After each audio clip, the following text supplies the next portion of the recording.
Hi, dear cricket fans. Welcome to Cricket Happenings. This is Ram, your host, back with the news that England has beaten Australia in the first 50 over one day international match of the series at the Rose Bowl in Southampton today by 4 wickets. And the hero was Ian Morgan. Ireland's loss, England's gain. And today he showed it in ample measure. Getting a century against Australia is not so easy. And Ian Morgan, in fact, went in emphatic style. He stroked a straight drive into the fence, got his century, and got England over the finishing line. He was not out on 103 of 85 balls with 16 boundaries. The boundaries were absolutely superb that he hit. It was having all the strokes that a batsman would normally play: cut, pull, sweep, reverse sweep, everything. You name it, and he played all the shots in the book. Well, now looking at what happened really between England and Australia at Southampton, this was the first match today. So England lead the five-match series 1-0.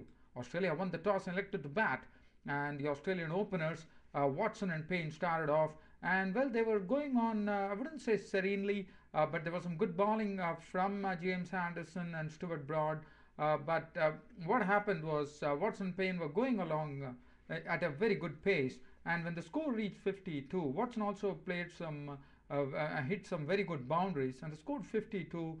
Luke Wright was brought into the attack by Australia, and he immediately struck. He first had Tim Payne chopping one onto his stumps for 26 or 43 balls with 3 4. So he was on his way back. And then Ponting, after making 21 of 23 balls with 3 4s, was caught at fine leg of the bowling of Luke Wright. So Luke Wright was looking very good. He had figures of 7 overs, 1 made, and 2 for 34 at the end of the match.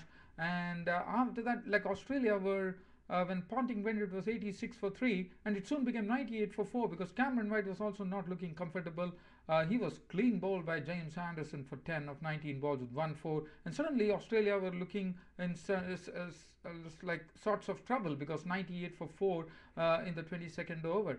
Hussey joined Michael Clark. Now, Michael Clark, what he did was he became the anchor man for the Australian team today, and he waited for the loose balls.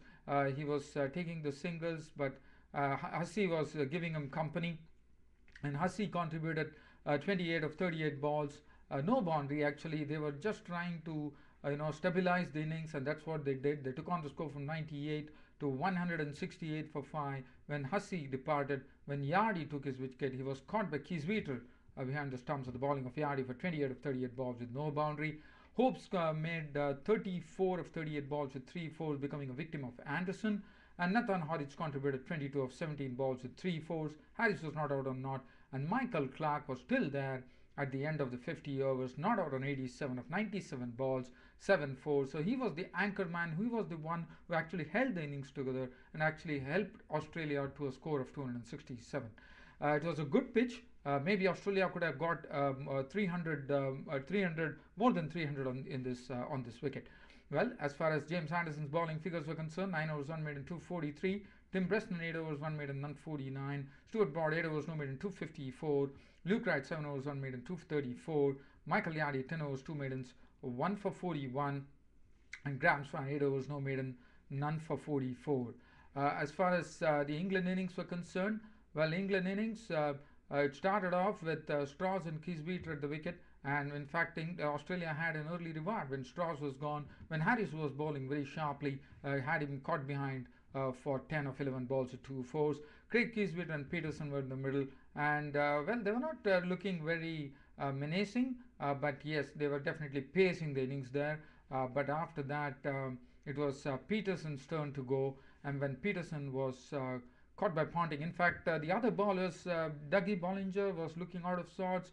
Josh Hazlewood is a lanky person in the 6'5" mold like Steve Finn of England, and he made his debut. And he, at the age of 19, he became the youngest Australian player to make a one-day international debut as far as Australia is concerned.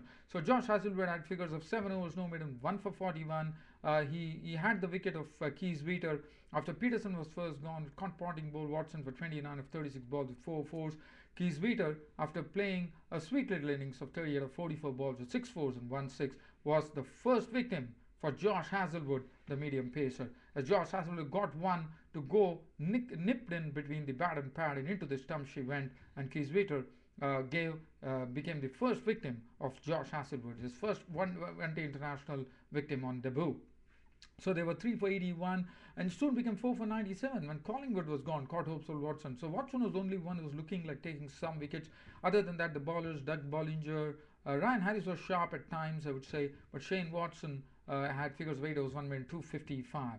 Well, this was the time, 97-4. It was absolutely going in identical fashion as Australia, because for Australia it was Michael Clarke, but for England it was Eoin Morgan. Had some company from Luke Wright, who hit some late hitting. He had 36, he picked up 36 or 48 balls, 1 4 and 1 6. That was it beautifully over long on.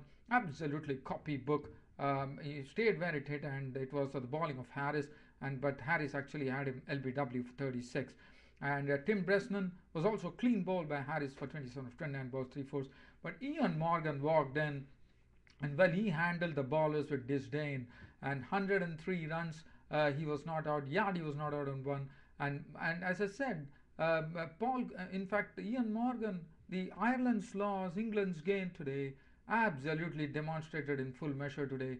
What a knock he played. Australia might have felt that they had a foot in the door, but everything was gone with Eoin Morgan and Luke Wright going to a partnership of 192 from the score of 97. So it was a 95-run partnership, which was very vital. Luke Wright gave him good support. But after Luke Wright, Eoin Morgan just continued. He slammed 16 boundaries, not a single six.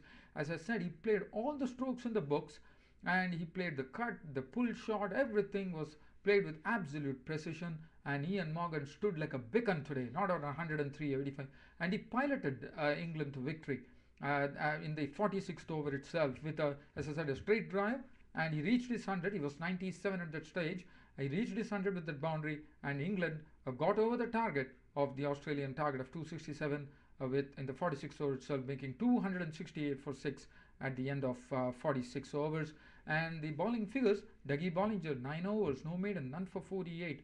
Ryan Harris 9 overs, 2 maidens, 3 for 42. Josh Hazlewood in his debut, 7 overs, no maiden, 141. Shane Watson 8 overs, 1 maiden, 255. James Hopes 5 overs for 30. And Nathan Horrocks 8 overs, no maiden, none for 44. And Eoin Morgan of England, without any iota of a doubt, was named man of the match. What an innings! 103 of 85 balls, 16 fours. Australia might have had some hope when they had England at 98 for 4, but Eoin Morgan absolutely eliminated that possibility by playing a wonderful innings today. And let me tell you, Eoin Morgan's third one-day century. So that is something coming in, and I think Eoin Morgan is going to be a great loss to Ireland, and bug up Ireland, start giving full contracts to all the players there. England might scalp Boyd Rankin, the other the pacey guy. So please watch out. Eoin Morgan has already been lost to England now. Well, dear cricket fans, but let me tell you, Australia once again couldn't do anything. So England continued their good 2020 form into the 50 overs one-day international, beating Australia at the Rose Bowl in Southampton by 4 wickets with 4 overs remaining. The second ODI would be between England and Australia at Cardiff on June the 24th. Until then, this is Ram signing off for Cricket Happenings. Thank you.